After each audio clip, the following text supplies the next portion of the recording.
हजूर की मोहब्बत हमसे अमल भी मांगती है। अगर हम खाली नारे लगाएंगे गुलामी रसूल में मौत भी कबूल है, जो हो न इश्क मुस्तफ़ा तो जिंदगी फजूल है। तो अगर हम दिल से और अमली तौर पर हम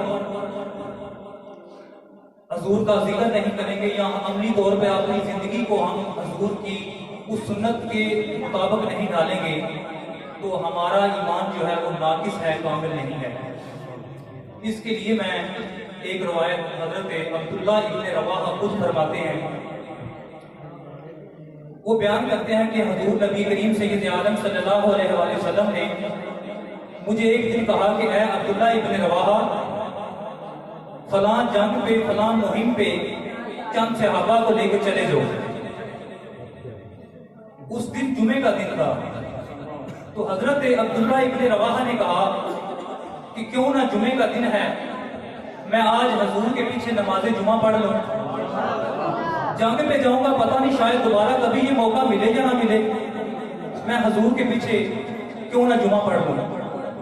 तो जब उन्होंने जुमा पढ़ा तो जुमे के बाद आका करीम ने देखा और आका करीम ने कहा कि ऐ अब्दुल्ला इब्न रवाहा, जब मैंने तुझे ये हुक्म दिया था कि फलां जंग पे फलां मुहिम पे चले जाओ और तुम यहाँ बैठे हो, तो हजरत अब्दुल्ला इब्न रवाहा ने कहा कि या रसूल अल्लाह, मेरे पास तेज रफ्तार सवारी है, तो मैंने सोचा कि मैं अपने लश्कर के साथ मिल जाऊंगा और आपके साथ जुमा भी पढ़ लूं।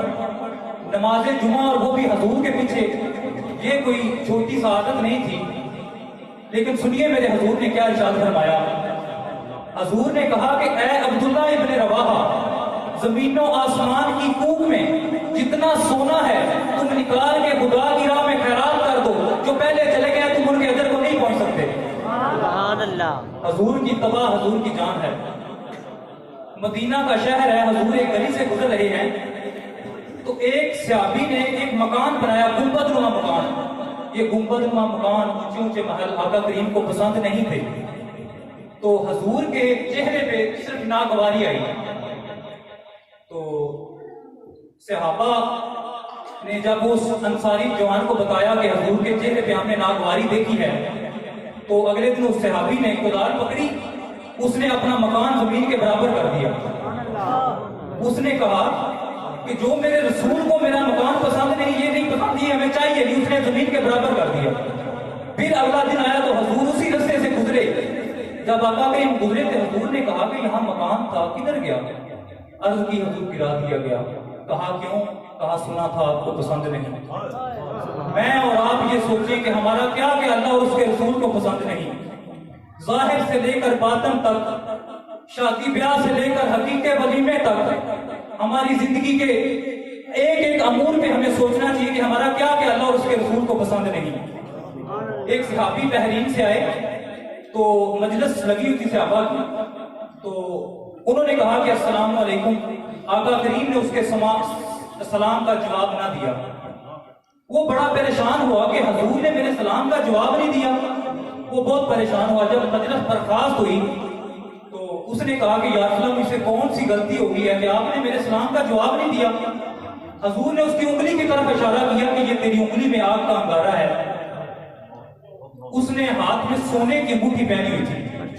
हजूर ने कहा कि सोना मर्द के लिए जायज नहीं। हजूर ने उस उंगली को पकड़ा और वो निकाल के जो सोने की मुट्ठी थी वो फेंक दी। तो जब मजलिस खत्म होगी तो साथ में सहाबा ने कहा कि यार सोना मर्द के लिए तो जायज नहीं है, औरत के लिए तो जायज है ना। तुम ऐसा करो, उस मुट्ठी को उठा लो, तुम्हारी बीवी के काम आएगी, तुम्हारे घर में किसी और काम आ जाएगी। उस सहाबी ने कसम खा के कहा कि वल्लाह, मैं इसको कभी भी हाथ नहीं लगाऊंगा जिसको अल्लाह और उसके रसूल, अल्लाह के रसूल ने फेंक दिया है। मैं और आप ये सोचें कि हमारा क्या था अल्लाह और उसके रसूल को पसंद नहीं। हजरत अबू हुरैरा से किसी ने पूछा कि आप बताएं कि हुजूर कैसे थे? उन्होंने कहा कल कमर लैलतुल बद्र, क्या पूछते हो 14 रात का चमकता हुआ चांद थे हुजूर।